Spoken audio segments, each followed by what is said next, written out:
ఈ ఫోను ఏదైతే మనకు సోషల్ మీడియా ఎప్పుడైతే అందుబాటులోకి వచ్చిందో 24 గంటలు ఇంటర్నెట్ ఎప్పుడైతే చేతులకు వచ్చిందో అప్పుడు మన ఫోన్ చేతుల నుంచి పక్కకు పోవట్లేదన్నమాట.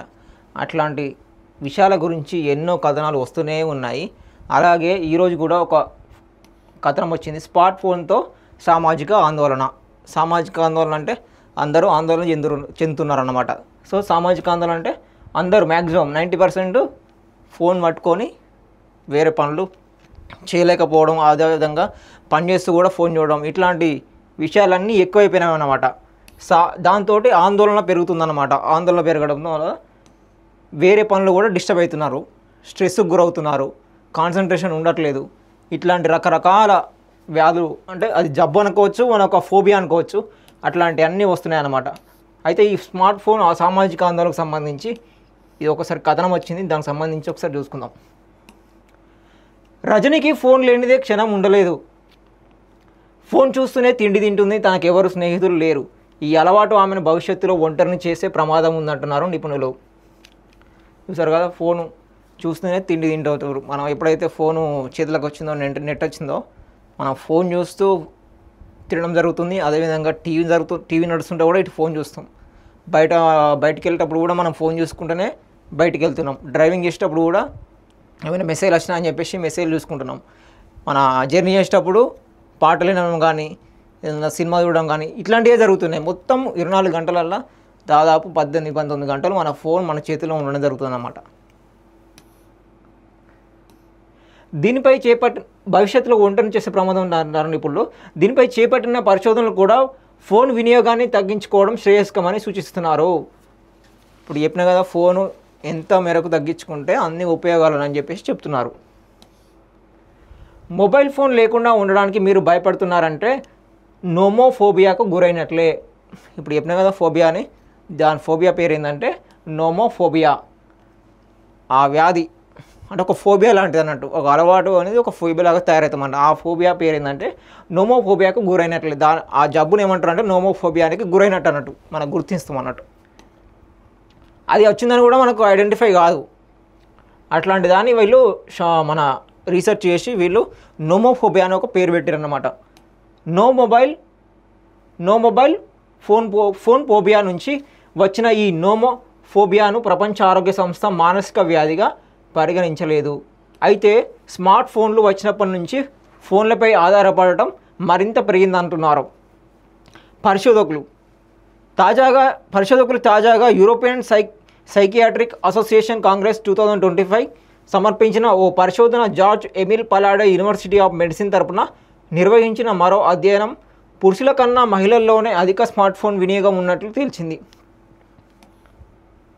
ఏదైతే యూనివర్సిటీ ఉందో యూరోపియన్ సైకియాట్రిక్ అసోసియేషన్ కాంగ్రెస్ 2025, అది ఏం తేల్చిందని యూనివర్సిటీ ఆఫ్ మెడిసిన్ రీసెర్చ్ సంస్థ ఏదైతే ఉందో అది ఏం తేల్చిందంటే పురుషుల కన్నా మహిళల్లోనే అధికంగా స్మార్ట్ ఫోన్ వినియోగిస్తున్నారట. ఏదైతే యూత్ ఉన్నారో యూత్లో కూడా మహిళలకు సంబంధించి ఎక్కువ ఫోన్ యూజ్ చేస్తున్నారట. దానికి సంబంధించి ఈ రీసెర్చ్లో తెలియదన్నమాట. ఏది యూరోపియన్ సైకియాట్రిక్ అసోసియేషన్ కాంగ్రెస్ 2025. 25 ఏళ్లలోపు ఉన్నారిపై జరిపిన ఈ పరిశోధనలో ఎక్కువగా యూత్లే స్మార్ట్ ఫోన్లో సమయం గడుపుతున్నారని గుర్తించారు. 25 ఏళ్లలోపు అంటే 25 సంవత్సరాలే చెప్పినా కదా, యంగ్. ఇప్పుడు చెప్పినట్టు 25 సంవత్సరాలు అంటే మనం యంగ్ అన్నట్టు, వెరీ యంగ్. ఆ యంగ్ యువతలో కూడా మొత్తం బాయ్స్ కాకుండా అమ్మాయిలు ఎక్కువ వినియోగిస్తున్నారట. ఆన్లైన్లో నిమగ్నమైనప్పుడు ప్రతికూల అంశాలకు వీళ్ళు తీవ్రంగా భయపడుతున్నట్లు తెలిసింది. ఆన్లైన్లో ఎప్పుడైతే ఉంటారో, మనము సోషల్ మీడియా ఉపయోగించినప్పుడు ఆన్లైన్లో ఉంటాం కదా, వాట్సాప్ కానీ, ఫేస్బుక్ కానీ, ఇన్స్టాగ్రామ్ కానీ, ట్విట్టర్ కానీ, ఇట్లాంటి ఉన్నప్పుడు కొంచెం ఆందోళనకు గురవుతున్నారట. దీనివల్ల సామాజిక ఆందోళన, మానసిక ఆరోగ్యానికి గురయ్యే అవకాశాలు ఎక్కువ ఉన్నంటున్నారు. అతి ఫోన్ వినియోగించడం వల్ల ఒత్తిడి, ఆందోళన, నిరాశ, ఒంటరితనం వంటి మానసిక అనారోగ్యాలెన్నో దరిచేరుతాయి. తలనొప్పి, నేత్ర సంబంధిత సమస్యలు వస్తాయి.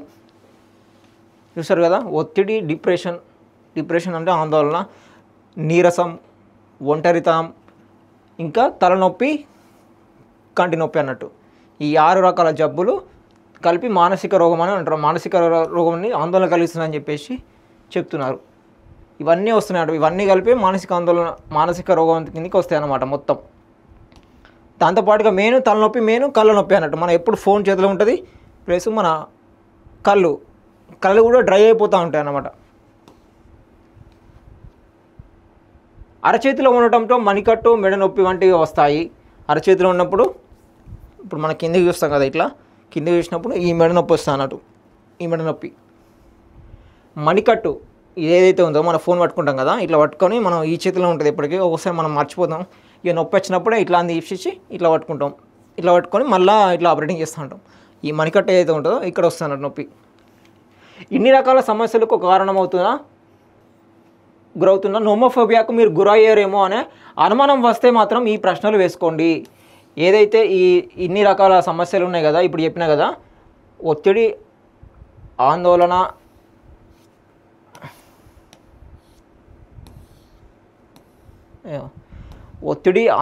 నిరాశ, ఒంటరితనం, హెడ్ఏక్, కళ్ళు, ఈ మన మణికట్టుకు సంబంధించి ఈ ఏదైతే లక్షణాలు ఉంటాయో ఈ సమస్యతో బాధపడుతుంటే నోమోఫోబియాకు గురయ్యారని గుర్తుంచుకోవాలని చెప్పేసి చెప్తున్నారు. నోమోఫోబియాకు గురయ్యారేమోనని అనుమానం వస్తే ఈ మాత్రం ప్రశ్నలు వేసుకోండి. మీకు మీరు ఇట్లా ప్రశ్నలు వేసుకోవాలన్నమాట. ఇట్లా నాకు మెడ నొప్పి వచ్చినా, కళ్ళు కూస్తున్నా, బాగా హెడ్ఏక్లు వేస్తున్నా, ఇప్పుడు ఈ చైన్ వచ్చినా, అదే మన కాన్సన్ట్రేషన్ లేకపోయినా, డిప్రెషన్గా ఫీల్ అయినా, అప్పుడు మనం కొన్ని ప్రశ్నలు వేసుకుంటే మనం అర్థమవుతుంది గురైనామో లేదా నోమోఫోబియాకు.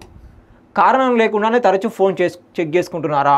ఒకటి ఫస్ట్ది, మనం కారణం లేకుండానే ఫోన్ వినియోగించడం అన్నట్టు. అంటే ఎప్పటికీ దానికి రీజన్ ఉండదు. ఇక రీజన్ దాన్ని ఏమంటే కారణం లేకుండా ఉపయోగించడం అన్నట్టు, అవసరం లేకుండా కూడా. అది ఆ అలవాటు ఉంటే మాత్రం అదొక కారణం అని చెప్తున్నారు. ఇంట్లో లేదా ఆఫీస్లో మీ ఫోన్ ఎక్కడైనా మిస్ అయిందేమో అనుకుంటూ అస్తమాను ఫోన్ ఉందా లేదా అని అందులో గురవుతుంటారు. అప్పుడప్పుడు మనం ఫోన్ ఉందా లేదా అని ఇట్లా సడన్గా అనుకుంటాము, కానీ ఫోన్ ఉంటుంది. అట్లాంటిది ఏమన్నా అలవాటు ఉంటే మాత్రం అది కూడా దీనిలోకి వస్తుందన్నమాట. అట్లాంటి ఆ ఫోబియాలోకి వస్తుందన్నమాట. కుటుంబంతో లేదా స్నేహితులతో కూడా కలవకుండా నిత్యం ఫోన్కే ప్రాముఖ్యత ఇస్తున్నారా? మన ఫ్రెండ్స్తో కానీ ఫ్యామిలీతో కానీ దూరంగా ఉండకుండా బయటనే బయటికి వెళ్ళినప్పుడు, అంటే కుటుంబం దగ్గరకు ఉండకుండా, ఇంట్లో గడపకుండా బయట ఉంటే దాన్ని కుటుంబానికి దూరంగా ఉన్నాం అనుకోండి, అట్లాంటివి కూడా ఒక లక్షణం అన్నట్టు. అంటే ఎక్కువ మానవ సంబంధాలతోని కట్ అవ్వడం అన్నట్టు. అట్లాంటిది ఉంటే కూడా ఒక రీజన్ అన్నట్టు. అర్ధరాత్రి మెలకువ వచ్చినప్పుడు కూడా ఫోన్ చెక్ చేసుకుంటున్నారా? అర్ధరాత్రి మనకి ఎప్పుడైతే నిద్రలో మెలకువ వస్తుందో, మెలకువ వచ్చినప్పుడు కూడా మనం ఏం చేయకుండా ఫోన్ ఉందా లేదా అని చూసుకుంటాం ఫస్ట్. అట్లాంటి అలవాటు ఉంటే కూడా అదొక లక్షణం అన్నట్టు. ఫోన్ ఛార్జింగ్ లేదేమోననే అనుమానంతో గంటకు చూసుకుంటున్నారా? ఫోన్ ఛార్జింగ్ మనం యూజ్ చేస్తూ ఉంటాం కదా, ఫోను యూజ్ చేసేటప్పుడు ఛార్జింగ్ ఉందా లేదా అని భయం వేస్తుంది. అప్పుడు ఆ ఆందోళన ఉందనుకో, అది కూడా ఒక లక్షణం అన్నట్టు. పరీక్షల్లో మార్కులు తగ్గుతున్నాయా లేదా ఉద్యోగ బాధ్యతల్లో నాణ్యత తగ్గి వెనుకబడుతున్నారా? ఎగ్జామ్ రాసేటప్పుడు మార్కులు తగ్గినాయి అనుకోండి, జాబ్ చేస్తున్నప్పుడు మనం వెనుకబడిపోయినాం అనుకోండి, అట్లాంటి లక్షణం ఉంటే కూడా అదొక కారణం అని కూడా చెప్తున్నారు. ఇవన్నీ పై ప్రశ్నలకు సమాధానాన్ని అవును అని వస్తే మాత్రం ఈ ఫోబియాకు మీరు గురైనట్లే భావించవచ్చు. ఈ పైన ఇవన్నీ ఇప్పుడు ఉన్నాయి కదా క్వశ్చన్స్, ఆ క్వశ్చన్లలో మ్యాక్సిమం 6 క్వశ్చన్లు ఉన్నాయి. 6 క్వశ్చన్లలో 5 కానీ మీకు అవును అని సమాధానం వస్తే మాత్రం మ్యాక్సిమం మీరు ఈ ఫోబియాతో బాధపడుతున్నట్టు అని చెప్పేసి గుర్తించాలని చెప్పేసి ఈ మన 5 క్వశ్చన్లు ఏవైతే ఉన్నాయో ఇవి అందుకే ఇచ్చారన్నమాట. ఈ 5 క్వశ్చన్లు మీకు మీరు వేసుకుంటే అప్పుడు మీరు ఫోబియాకు గురయ్యలేదని మీకు అర్థమవుతుంది. దీని నుంచి బయటపడడానికి కృషి చేయాల్సిందే. అలా కాకుండా 3ంటికి అవును అని వస్తే మాత్రం కొన్ని జాగ్రత్తలు తీసుకోవాలి. దీని నుంచి బయటపడడానికి 6 క్వశ్చన్లు ఏదైతే ఉన్నాయో 6 క్వశ్చన్లలో 3ంటికి మాత్రమే అవునని సమాధానం వస్తే కొన్ని జాగ్రత్తలు తీసుకోవాలి. జాగ్రత్తలు అంటే మనం తగ్గించుకోవాలి ఇవన్నీ. ఇప్పుడు ఏదైతే కుటుంబాలతో దూరంగా ఉంటామో ఫ్యామిలీతో ఫ్రెండ్స్తో గడపాలి. అదేవిధంగా ఫోన్ ఎక్కువ చూడకుండా టైంకి వాడుకోవడము, కొంచెం సేపు యూజ్ చేసి మళ్ళీ ఫోన్ పక్కన పెట్టడం, ఇట్లాంటివన్నీ తగ్గించాలన్నమాట. కొన్ని జాగ్రత్తలు అంటే అవి అన్నట్టు. మొత్తంగా ఈ సమస్యను అధిగమించాలంటే రాత్రిళ్ళు ఫోన్ స్విచ్ ఆఫ్ చేసి వేరే గదిలో ఉంచాలి. ఫోన్లో ఈ పుస్తకాలన్నీ పక్కన పెట్టి చేతుల్లోకి పుస్తకాన్ని తీసుకొని చదవడం అలవర్చుకోవాలి. ఇప్పుడు చెప్పినా కదా రాత్రి కూడా ఫోన్ చూస్తూ ఉంటాం, అది తగ్గించుకోవాలని చెప్పినా కదా. రాత్రి కూడా మొత్తం అంటే దీనికి సంబంధించి మొత్తం తగ్గించాలంటే ఫోబియా రాత్రి ఫోన్ పక్క పెట్టాలంట. ఫోన్లో మనం పుస్తకాలు అవుతాం కదా, ఫోన్లో పుస్తకాలు చదవకుండా ఫోన్ పక్కన పెట్టి పుస్తకం చేతికి తీసుకొని చదవాలన్నమాట. పుస్తకం తీసుకుంటే ఏమవుతుందంటే మనకి ఆ పుస్తకం అనేది దానిలో మ్యాటర్ ఏదైతే ఉంటుందో ఈ ఫోన్లో చదవడం ద్వారా ఏమైతే మన కళ్ళు గుంజుతాయి అనమాట. ఆ కళ్ళు గుంజకుండా ఉండకుండా నేరుగా చదివితే ఈ ఫోబియా అనేది తగ్గుతుంది అనమాట. అదొకటి మెయిన్. ఫోన్ సమయానికి కొత్త వంటకం తోట పని అంటూ నచ్చిన వ్యాపకాలతో భర్తీ చేయాలి. దీంతోపాటు భోజన సమయాల్లో ఇంట్లో అంతా ఫోన్లను ఒకే చోట ఉంచాలని నియమం పాటించడంతో అందరి మధ్య అనుబంధాలు పెరుగుతాయి. దినసరి వ్యాయామం 7 గంటల నిద్రతో ఒత్తిడిని జయించవచ్చు.